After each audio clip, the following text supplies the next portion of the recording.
आज हम आप लोगों को बताएंगे नवरात्र है क्या। हम सभी लोग सत्य सनातन धर्म को मानने वाले हैं।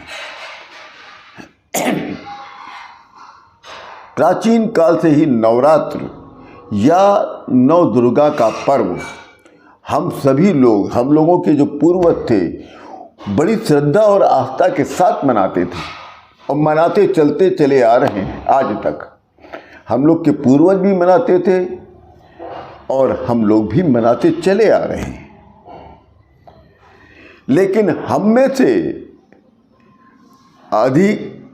अधिकांश लोग ऐसे हैं जो बिना इसकी वास्तविकता को जाने, अर्थात मक्षिका स्थाने मक्षिका वाली कहावत को चरितार्थ करते चले आ रहे हैं। हम सभी यही समझते हैं कि प्राचीन समय में जब अधर्म, पाप, अनाचार, अत्याचार बहुत बढ़ गया था, असुरों के द्वारा देवताओं को सताया जा रहा था, तब सारे देवताओं ने मिलकर अपने अपने तेज, अपनी अपनी शक्ति से एक ऐसी दिव्य शक्ति को प्रकट कर दिया जिसे हम सभी लोग दुर्गा जी के नाम से जानते हैं। फिर इसी शक्ति स्वरूप दुर्गा ने असुरों का विनाश किया और इस शक्ति के 9 विभिन्न रूपों को ही 9 दुर्गा कहा गया। वास्तव में इस पौराणिक व्याख्या से थोड़ा हटकर एक अलग पहलू पर अगर हम लोग विचार करें, जो वैज्ञानिक और खगोलीय तथ्यों को समेटे हुए हैं। नवरात्र पर्व वह पर्व है जिसमें नवरात्रियों का समावेश है। नवानाम रात्रीणाम समाहारः। नवरात्रि अर्थात नव और रात्रि, नवरात्रि, जहाँ पर नवरात्रियों की अवधि में जिस पर्व का आयोजन हो उस पर्व का नाम नवरात्र कहलाता है। यह समय एक विशिष्ट समय होता है। ये वो अवसर होता है कि जब ब्रह्मांड में असंख्य प्रकाश धाराएं हमारे सौर मंडल पर झरने की तरह झरती रहती हैं।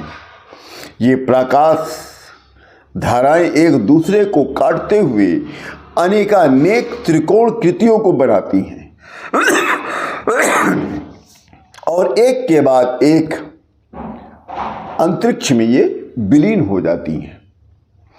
ये त्रिकोण आकृतियां बड़ी ही रहस्यपूर्ण होती हैं और ये भिन्न वर्ण गुणधर्म की होती हैं। हिरण्यगर्भ संहिता के अनुसार ये प्रकाश धाराएं जो हैं ब्रह्मांडीय ऊर्जाएं हैं। ये हमारे सौर मंडल में प्रवेश कर विभिन्न ग्रहों, नक्षत्रों, तारों की ऊर्जाओं से घर्षण करने के बाद एक विशिष्ट प्रभाव का स्वरूप धारण कर लेती हैं। वैदिक विज्ञान के अनुसार ये दैविक ऊर्जाएं हैं जो इदम से निकलकर ईशम तक जाती हैं, जो इदम से निकलकर ईशम तक आती हैं और अध्यात्म शास्त्र में इदम को ही परम तत्व बताया गया है। ईशम का अर्थ क्या होता है? ईशम का अर्थ होता है इदम का कर्ता रूप, अर्थात इदम निर्विकार, निर्गुण, निराकार, अनंत ब्रह्म स्वरूप होता है और ईशम सगुण साकार स्वरूप ईश्वर का होता है। ये ऊर्जाएं ईशम से निकलकर अपने 3 तत्वों में अपने को विभक्त कर लेती हैं। ये 3 तत्व किस तत्वों में विभक्त करती हैं? वो 3 तत्व हैं अग्नि, जल और आदित्य। आदित्य भी अपने को 3 तत्वों में विभक्त कर देता है। वो तत्व है आकाश, वायु और पृथ्वी। इस प्रकार 5 रूप अग्नि, जल, वायु, आकाश, पृथ्वी ये पंच तत्व के रूप में जाने गए। शोध और अनुसंधान के अनुसार आज ये स्पष्ट रूप से सिद्ध हो चुका है कि तत्व ही ऊर्जा स्वरूप में बदल जाता है। तत्व ही ऊर्जा है और ऊर्जा ही तत्व है, और इन ऊर्जाओं के गुणधर्म अलग अलग होते हैं। आज का जो विज्ञान है इसे ही इलेक्ट्रॉन, प्रोटॉन और न्यूट्रॉन के नाम से पुकारता है, और ज्योतिष शास्त्र में यही ज्ञान शक्ति, बल शक्ति और क्रिया शक्ति है। और कालांतर में उपासना पद्धति विकसित होने पर उपासना प्रसंग में ये महासरस्वती, महालक्ष्मी और महाकाली के रूप में जानी गई। इन्हें वाहक के रूप में ब्रह्मा, विष्णु और महेश की कल्पना की गई। इन्हें तंत्र में पंचमुंडी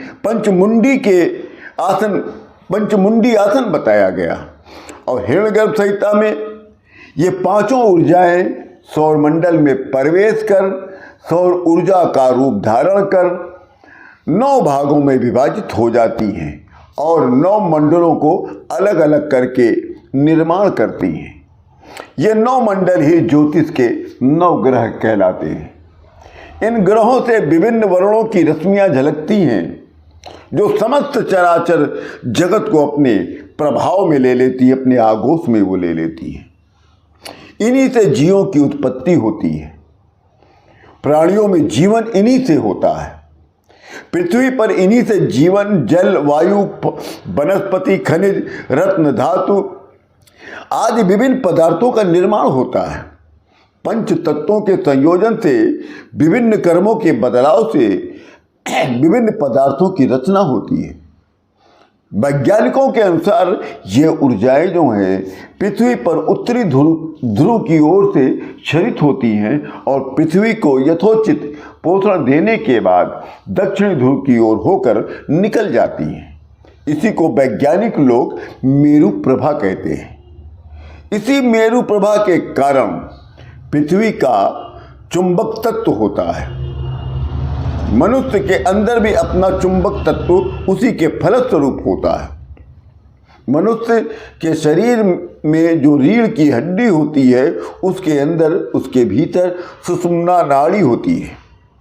यहाँ पर परम शून्यता सदैव रहती है। इसमें इसलिए इसे शून्य नाड़ी भी कहा गया है।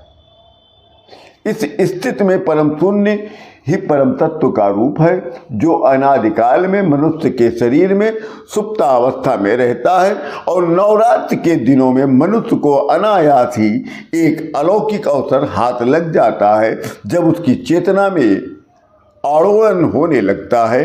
इस समय मनुष्य के अंदर चुंबकीय शक्ति में भी वृद्धि हो जाती है। यह है नवरात्र है क्या, इसका यह सारांश स्वरूप का मैं आप लोगों को वर्णन बताया। इसी के साथ मैं अयोध्या से श्री योगी प्रमोद जी महाराज आप सभी लोगों से विदा लेते हुए प्रणाम करता हूँ।